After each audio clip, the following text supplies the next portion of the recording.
And now it's time for Talking Trade with Sandi Siegel and Ken Waslick, sponsored by the Wisconsin Center for Manufacturing and Productivity, the Dairy Farmers of Wisconsin, Carroll University, and Michael Best Strategies. Welcome to Talking Trade. I'm Sandi Siegel, president of ME Day. It's a pleasure to welcome our guest today, Jack Rabenn. Jack is vice president, the industrial group at Crow Holdings. So thank you, Jack, for joining us today. Thank you for having me. So a little bit of background for our listeners. And, we have the pleasure of talking about your involvement in bringing us up to date on some exciting expansion, a project going on at the Milwaukee Airport. For some people might remember some months ago, I think it might have even been last year, we had Milwaukee's airport director, Brian Dranzik, on Talking Trade. And that was right in its infancy on I think, before there was even a full commitment on the project. And I know you've been involved since the beginning, Jack, in trying to help get that launched. And we've since had the groundbreaking and, got some definite momentum going, obviously, full commitment and so forth. So I'm hoping you can start by kind of giving us what's transpired, where are we at this stage of the game, and where we are, how we got launched here. Yeah, certainly.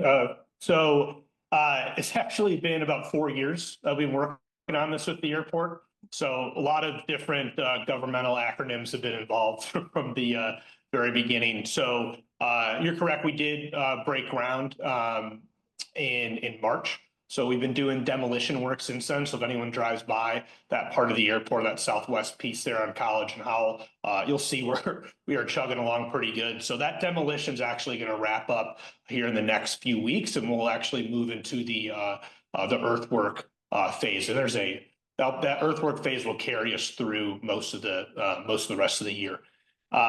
So as it stands right now, we'll be delivering the site and shell about Q3 or so of next year, give or take a little bit, depending on weather. So at this point right now, we're just working on kind of increasing awareness of the project, both within Wisconsin and then the broader international community, because what this project really is a new port of entry into the U.S. So its economic impact is not just in Milwaukee; it's the whole state and really the broader Midwest and region. Yeah. No, I think so. So I think, there's some people not aware and less attached to this industry than perhaps you and I are. High level, what is the vision? What's this whole expansion about? And what's the business model on where this is going? Yeah, so this is a new air cargo facility. So when you think air cargo, it's the plane is going to land, it's going to pull to the building. The goods will be offloaded from the plane, pushed through the building, and trucked out the back. So in regular industrial terms, it'll function similar to like an intermodal facility or a cross dock. It's just one side is going to have very large planes that pull in.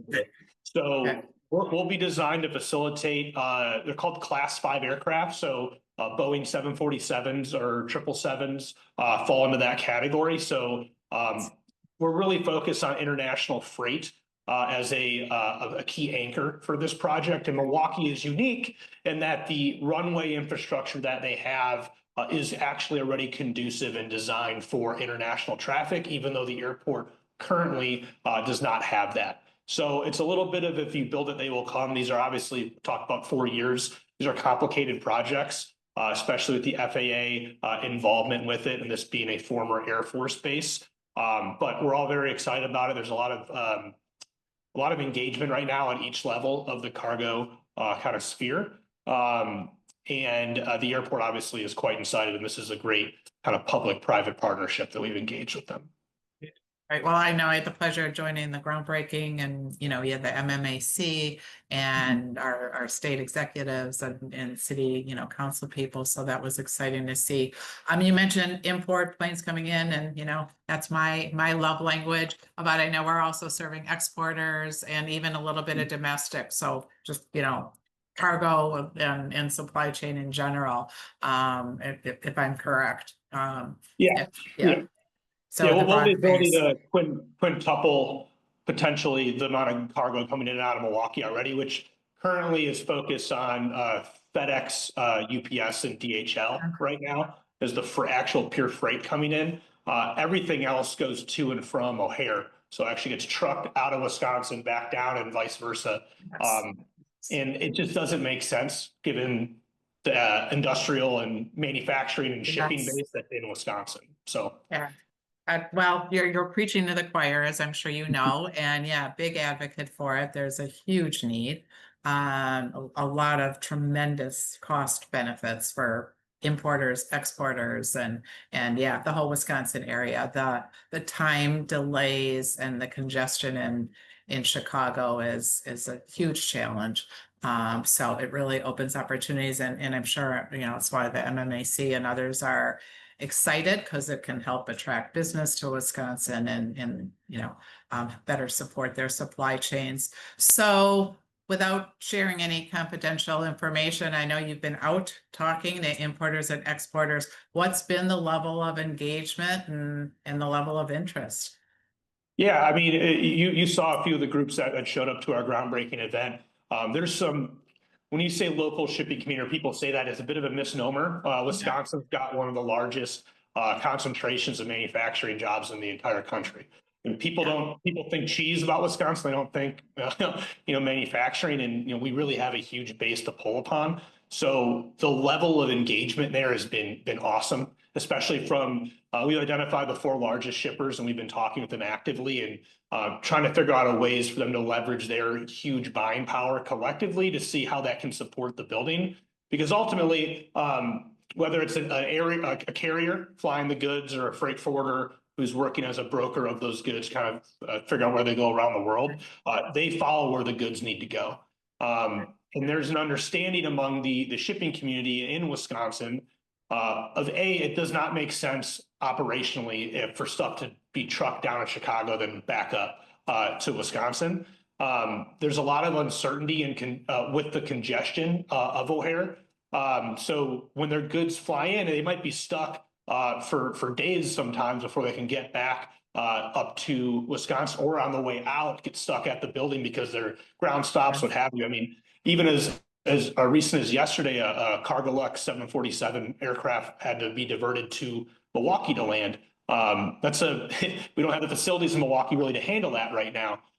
So again, further proof of the issues that are at O'Hare are the congestion and the certainty are a huge point that all the groups we're talking to are kind of looking at right now, why they're so engaged. And then obviously the cost savings that you touched upon there will be about 60% cheaper than O'Hare on an operational basis. So, yeah, significant. And as someone who's helping move that freight in and out of Chicago, you pay a premium for air freight, and then to have it sit several days, and it's not an uncommon scenario.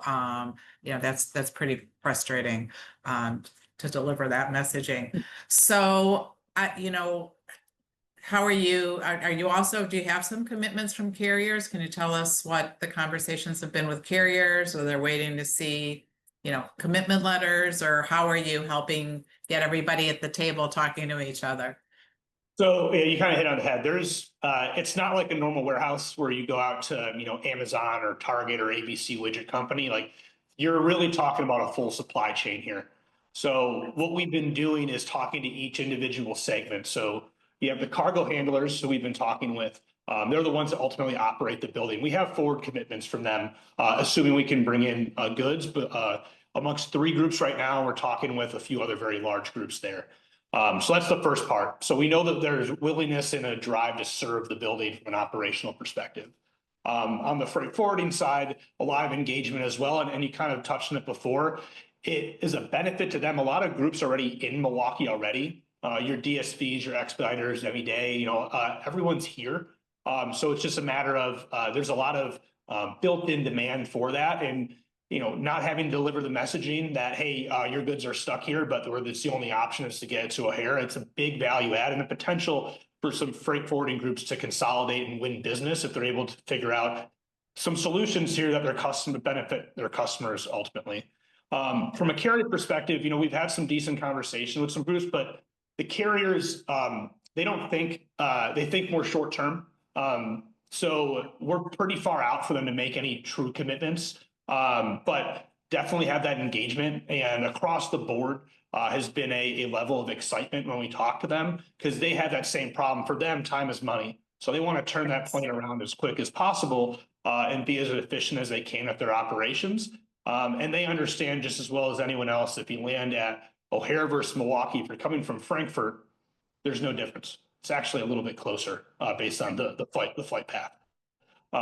So that level is there. I think that where the shipping community comes in is just needing them to realize that their true buying power that they have, talking with us, and we can facilitate them talking together, because as a whole, they really have more power than I think they might realize, and Agreed. kind of growing it from there.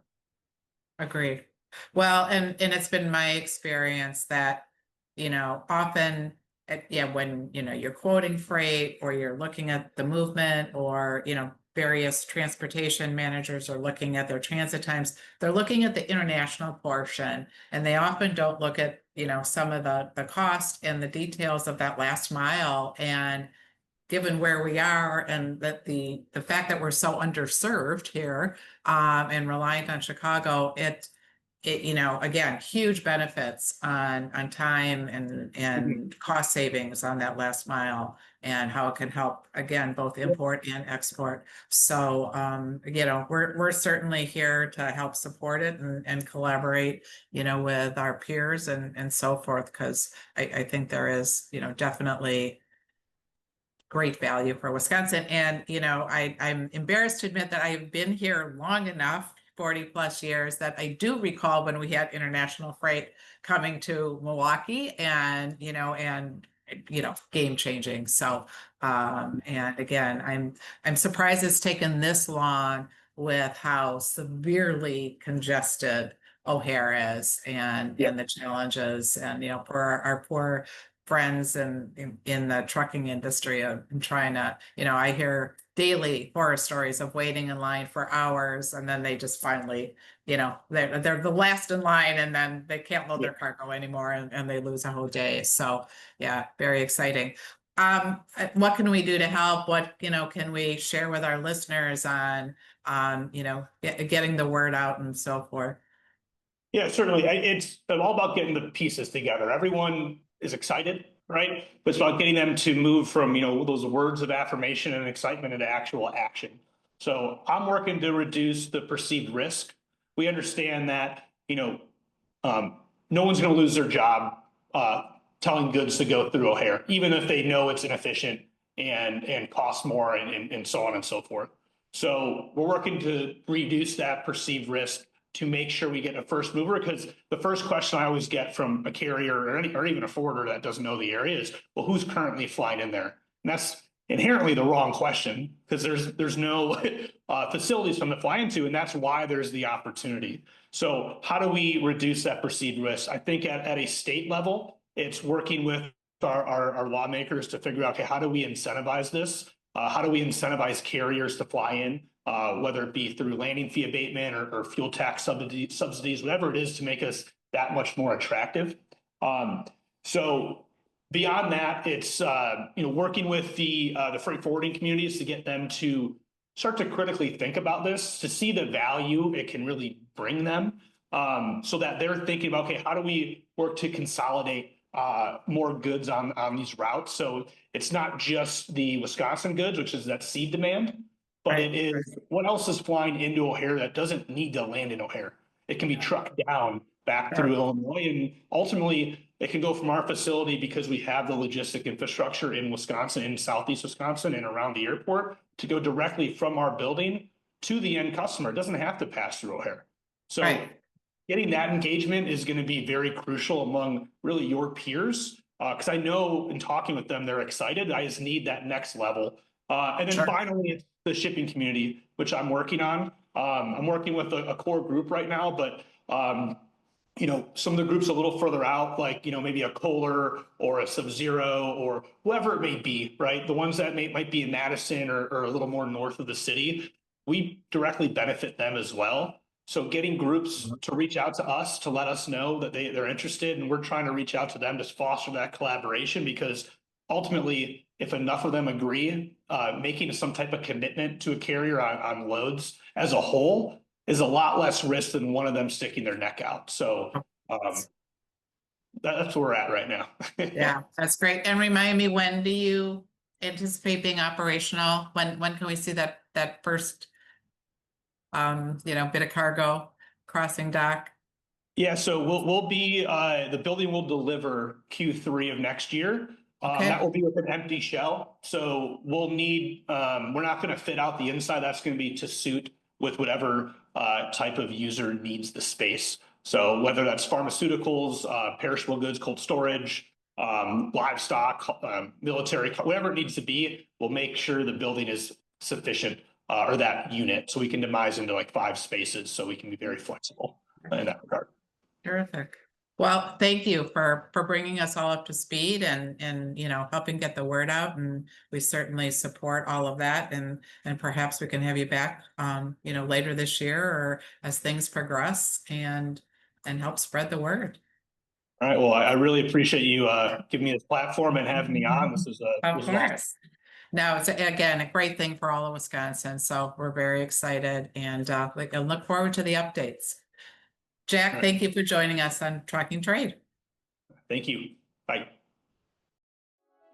You've been listening to Talking Trade with Sandi Siegel and Ken Waslick, sponsored by the Wisconsin Center for Manufacturing and Productivity, Dairy Farmers of Wisconsin, Carroll University, and Michael Best Strategies.